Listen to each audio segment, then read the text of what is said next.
In the quiet corners of ordinary towns, a hidden predator stalks, leaving a trail of terror that shatters the illusion of safety and forces society to confront the abyss within human nature.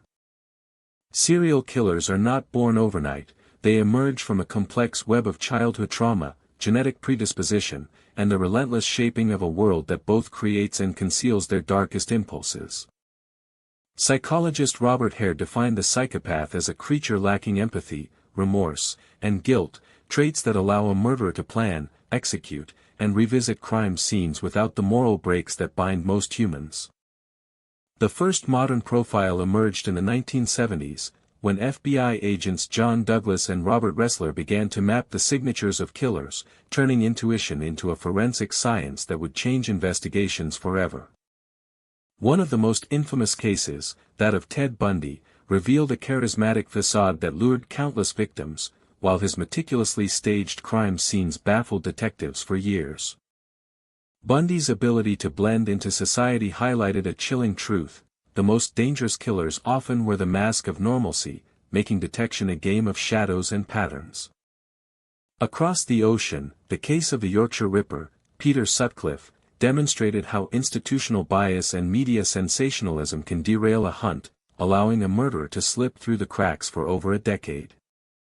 Sutcliffe's victims were often marginalized women, a grim reminder that societal prejudice can turn a community's empathy into indifference, prolonging the killer's reign.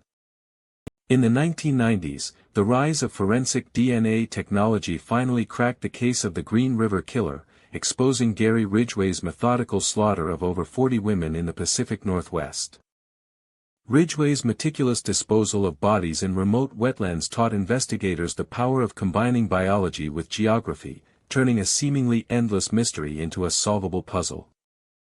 Modern profiling now integrates behavioral economics, neuroimaging, and big data analytics, seeking patterns in digital footprints that the killers themselves may leave behind.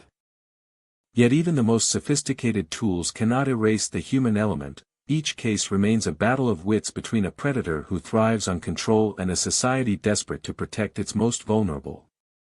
The legacy of these murders extends beyond the headlines, influencing legislation, victim advocacy, and the collective psyche of nations that grapple with the notion that evil can wear a familiar face. As technology advances and our understanding deepens, the hope remains that every clue, no matter how small, will illuminate the darkness and bring closure to those left behind. In the end, the study of serial killers forces us to ask, what separates the monster from the man, and how can we, as a society, ensure that the shadows never grow long enough to hide another predator?